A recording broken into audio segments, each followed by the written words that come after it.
Buenos días, chicos. Soy Roberto, vuestro profesor de física y química.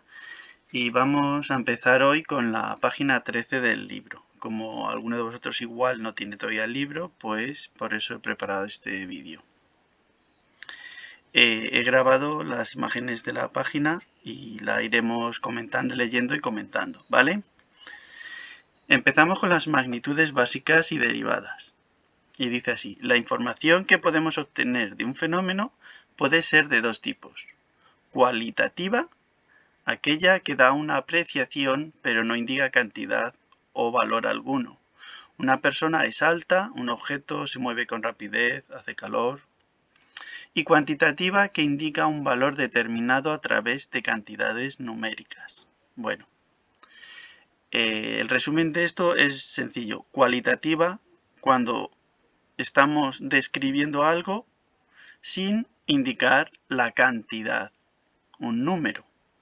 Y cuantitativa, cuando describimos una cosa, pero si empleamos números, por ejemplo, 1 metro, 5 kilogramos, ¿vale?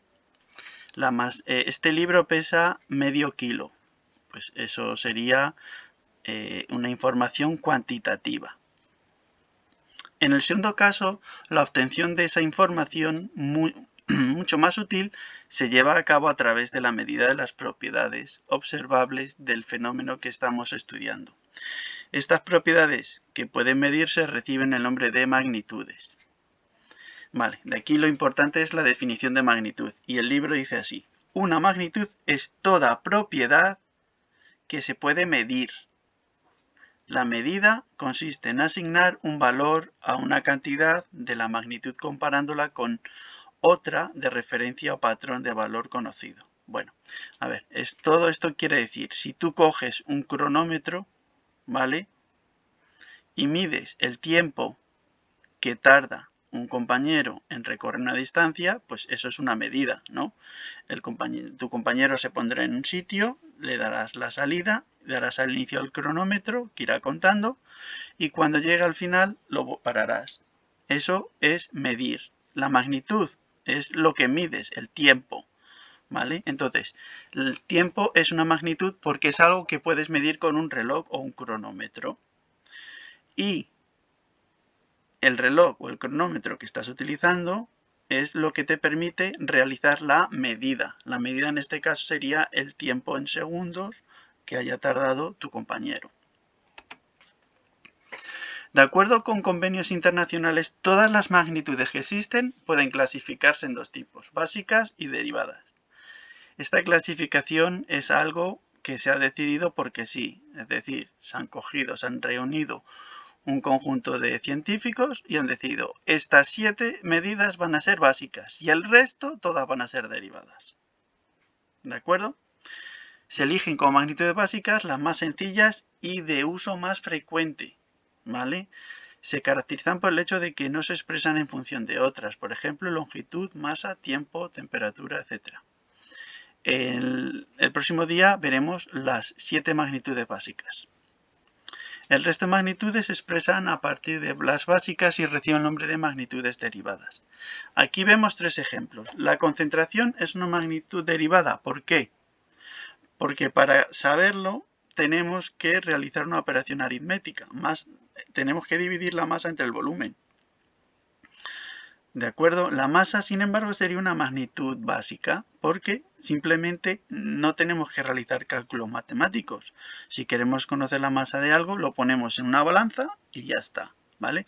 Sin embargo, si queremos conocer la concentración de sal en el mar, no es tan sencillo. Tenemos que saber la masa de sal que hay y el volumen que ocupa. Y entonces dividiríamos la masa de sal entre el volumen y eso nos daría la concentración de sal.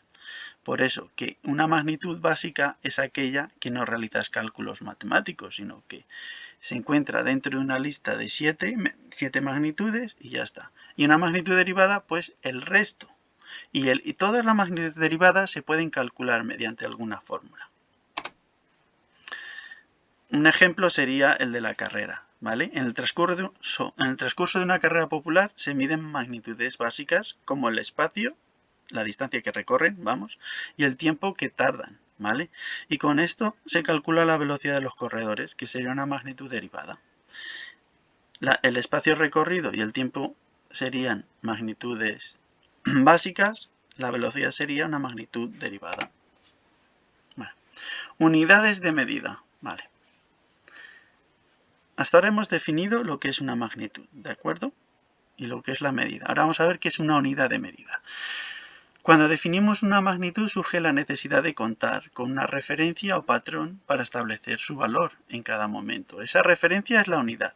La unidad es una cierta cantidad de una magnitud que se toma como referencia, asignándole el valor 1 para realizar medidas de esa magnitud en cualquier situación. Esto lo vamos a ver mañana mejor, ¿vale? Lo que es una unidad de medida. La elección de las unidades es arbitraria, es decir, se hace al azar.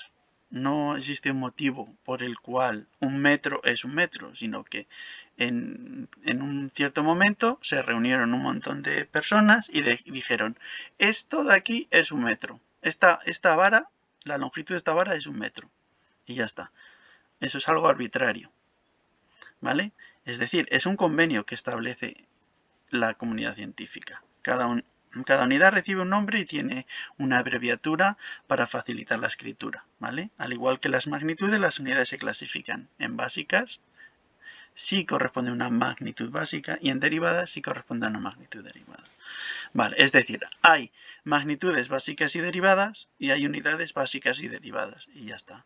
El metro, por ejemplo, es la unidad de medida de la longitud. La longitud es una magnitud derivada, porque la longitud es algo que podemos medir. Y el metro es una unidad de medida básica, porque es lo que utilizamos para medir la longitud, ¿vale? Acabo de decir que es derivada, no, la longitud es básica, ¿vale? Bueno, para terminar con este vídeo, tendríais que en el cuaderno de clase ponéis la fecha, escribís los enunciados del ejercicio 8 y 9 y los hacéis. Es decir, el ejercicio 8 dice, ¿cuál de estas propiedades son magnitudes? Justifica tu respuesta. Pues tienes que decidir, por ejemplo, con el color, si el color es algo que se puede medir y expresar de una manera cuantitativa. Si no se puede medir ni expresar de una manera cuantitativa, entonces dirás que no es una magnitud. Si se puede medir y expresar de una forma cuantitativa, sí es una magnitud, ¿vale? Pues esto con todos los 8 casos. En el ejercicio 9, ¿qué magnitud se mide con las siguientes unidades? Consulta alguna enciclopedia o en internet si es necesario. Bueno, este ejercicio no pasa nada si os equivocáis, ¿vale? Vosotros buscad la información e intentar hacerlo. Pero está claro que si tú quieres medir una longitud, es decir, una distancia, emplearías un metro. Y el metro como unidad de medida tiene el metro o el centímetro o el milímetro, ¿vale? Entonces, esto te permite saber que cualquiera de estas cosas, el milímetro sería una unidad de ¿qué magnitud? La longitud. Entonces, tenéis que leer cada una de estas unidades y decir qué es lo que miden, qué es lo que mide la micra, qué es lo que mide el kilogramo, qué es lo que mide el minuto, ¿vale? Y cada una de estas. Y decir, eso que mide es la magnitud. Bueno, hasta luego, chicos.